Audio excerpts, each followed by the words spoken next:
So they're going to be kids in the background, and we're going to try and keep them in their spot. But here is my corn-based, I'm going to put half of this. This is corn flour. I'm trying to use a little bit, only half of it. Hey, let go of your brother. Okay. I have about half of what I have in corn flour. This is arrowroot starch. I couldn't find potato starch at the store, so I just like to use more than one type of starch. And arrowroot doesn't have too strong of a flavor. And then this is cornstarch. It's fine to have corn flour and cornstarch. So this is like, the starches are half, the corn flour is half. So that's kind of what the measurement is. I just put half of the corn flour in here to start. And this could be even a biscuit because it's more of a biscuit recipe. Hi, you guys. And I'm just going to stir this a little bit so the starches mix in with the corn flour so there are less clumps. And then I'm going to put a tad bit of water. That way the water can soak into the corn. And this is where it gets messy. Let go of your brother. Hi. What? You better let go, dude. Okay. I'm back. Alright. Taking care of too many things at once. Now I have to work quick because tiny humans can crawl past me to the door. So, this is my somewhat of a biscuit. I put the water in so that the corn can absorb the water first before I put the butter in. And you could use a vegan butter. It would probably flatten out more, like melt into more of a puddle with vegan butter, or coconut oil. So you want to use less of it and maybe more water to get it to stick together than you would butter, because butter would make it, the fats in it make it more solid, fats and proteins. So that's that. This is how you're going to rub in your butter, just in case I have to take a pause. Okay, I'm going to cut this in. Usually I would use my hand cutter to cut this butter in, but I find with the corn and the starches, hi, what, are you stuck? Can you stay on the other side of the rocking horse? This is life in my house, how cooking goes. I know cooking goes like this in everybody's house, right? Okay, so normally I would use my hand cutter. If you've never seen a pastry cutter, this is what it looks like. And it does awesome things. These blades cut the butter in. But because there is like a lot of like corn starch and arrowroot starch versus like just wheat flour or whatever, I like to do, hi dude. I might have to pause this video for a minute. We'll see. Keep an eye on my baby. So, because there are starches in it and they clump up so easy, I prefer rubbing it in. Hey, get down, dude. So my 1-year-old likes to climb things. Or he's almost one. Okay, so I'm just going to rub this in. It's going to take me a while. Might have to speed this part of the video up. My phone is going to love it.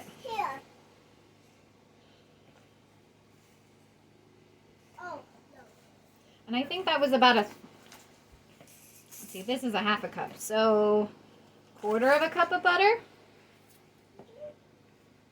That would be 2 ounces of butter so far.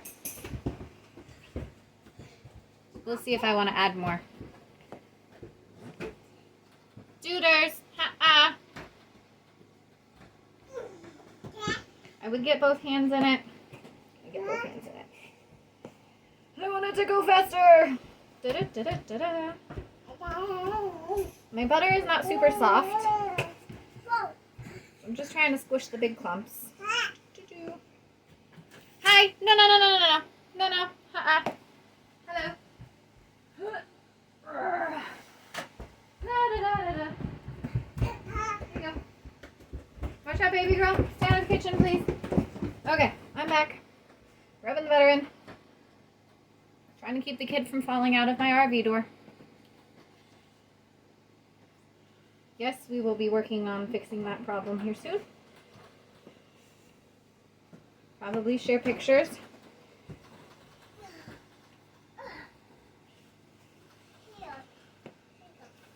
Trying to go fast, not just high. No.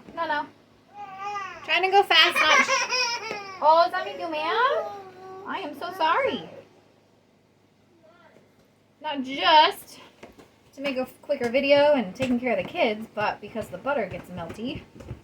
It melts, starts getting softer. And I really want it blended. It's not really. No. Hi.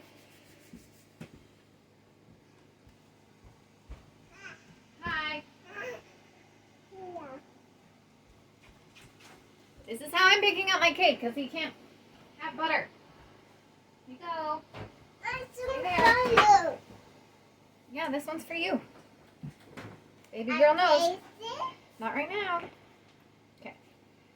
I need to find the softer stuff. So, since I am having a hard time.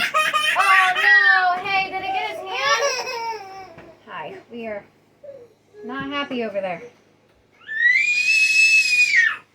You mad? The rest of this is going in. Okay. Woo. That's better. Sticking to my hands too much. That's when I realized we don't have what we want. Too much butter sticking to my hands. Dude, stop going for the door. Hi, this mom's worst nightmare. Hi. Oh, come on. Hi. Alright, so maybe not my worst nightmare. I'm not super thrilled about him falling out of the door. My daughter did that once. Couldn't quite get to her to catch her in time.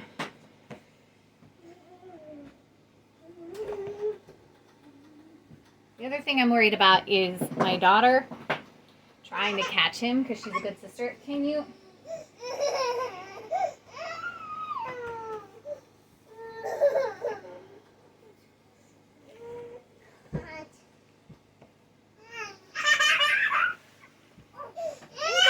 The butter. Mix in. You see that? How it sticks together? That might be it. A little bit more water in.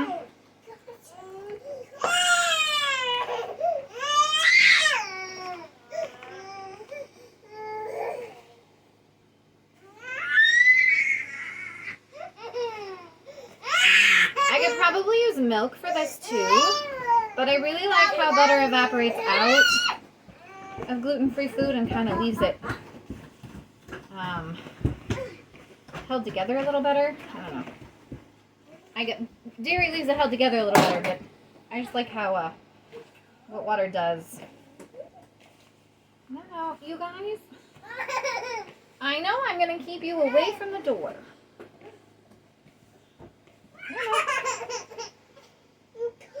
I'm breaking up it a little bit when I'm squishing it together, just because I want to get that finer stuff mixed in with that water. Blend it better.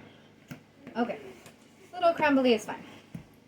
We're making it more of a biscuit kind of dough. Okay, washing the hands. Just because I have to rescue a baby. And get out of pan. No, stay downstairs, please. Hello. Yep. There he goes. My little climber. No, I don't want him going up the stairs. No, stairs. No, stairs. No, stairs. Okay. You have all the space in the world. Okay.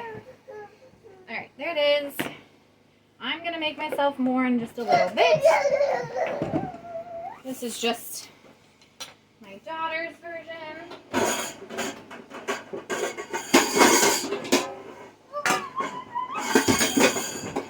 I'm going to put hers in a pot. Gluten-free cooking spray. I forgot to get that out. Here we go.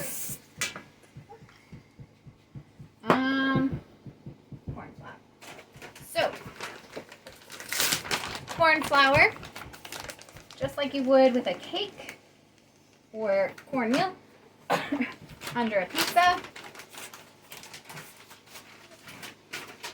Keep it from sticking. I use my knuckle.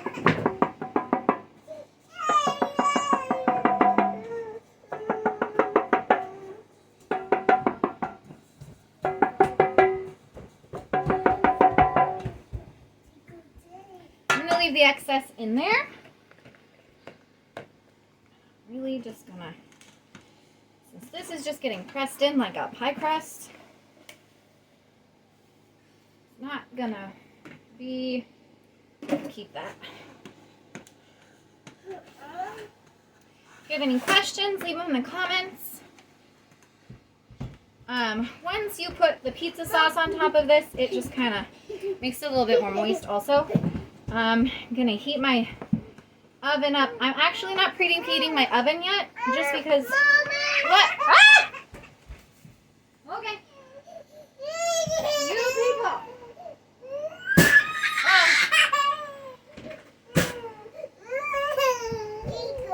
Well, he almost went out the door. That's fine. The door is open. Thank you for rescuing him. He got the door open. Yeah, you're fun. Sometimes letting gluten-free things sit for a little bit is not a bad idea. I know, dude, you're mad. Cramping my style, Mom.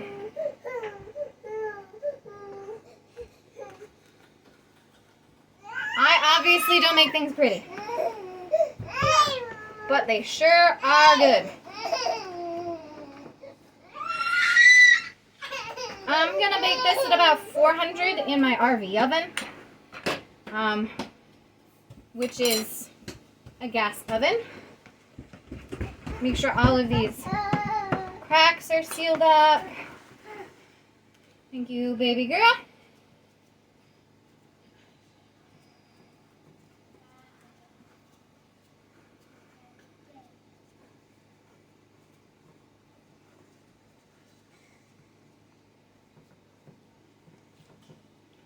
I just want to make that high enough to hold the pizza in. Okay.